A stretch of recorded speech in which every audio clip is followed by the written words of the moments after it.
The impact of social media has always been shunned in young people, but in other cases it has helped to uncover the hidden truths. The Tutume sub-district village has been the center of attention after the leak of an alleged Facebook chat suggesting the defilement of a young girl by a councillor and a subsequent attempt to help cover by the assistant minister. We have basically been going around in circles with these issues, and I think what the difference is now is the role of social media. And I must say that in as much as we are sometimes afraid of social media, sometimes it serves to bring out issues that are usually pushed under the carpet. So I think that this is something that should really be taken seriously. It's a wake-up call for this country, and more especially with regard to, I mean, as a leader of SADC in particular, I think Botswana, this in a way, this could be an opportunity for us to show our willingness to take matters such as violence against children and violence against females seriously.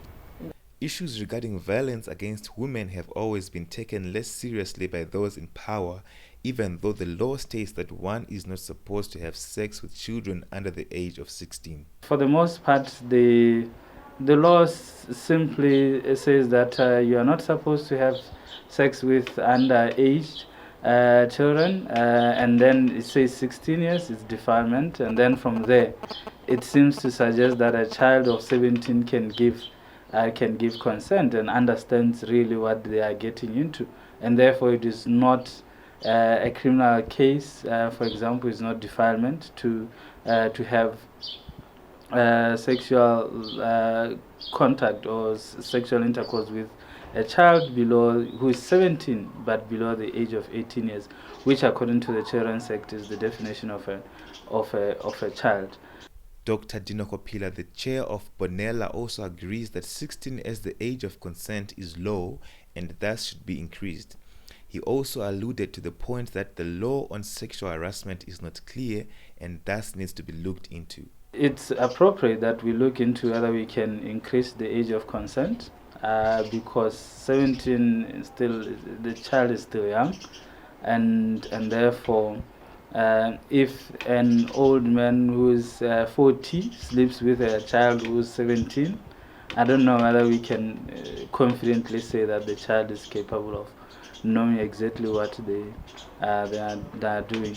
And of course, it always raises issues that what about a 17 and a 17-year-old? I don't know whether anybody would want their child who's 17, whether it's a boy child or a girl child, to be involved in sexual activities. The one which is not clear is sexual harassment, in the sense that, of course, there are stories that children are subjected to sexual harassment, where their private parts are touched and language that is suggestive is used by adults or teachers in schools and so forth and so on. So also that it needs to be looked into. Mpompofu, the founder and CEO of the Voice of Africa, encourages us to take this issue very seriously, as it not only affects one child but rather the whole nation. It is a fight against those who seek to deprive the girl child of her rights. We're actually touched that the nation has finally decided to stand up against sexual abuse. But we leave a question to every one of you to say, may it not be one child. May you not be interested because of the people involved, but may you be interested in addressing the needs of every child in this nation. Because believe you me, a lot of children are going through this ordeal each and every day of their lives. And as long as we do not take up the fight, the girl child will always be in danger. It's up to us as a nation, as mothers, as fathers, to protect each and every girl child out there, create safe spaces for them, and make sure that their rights are observed.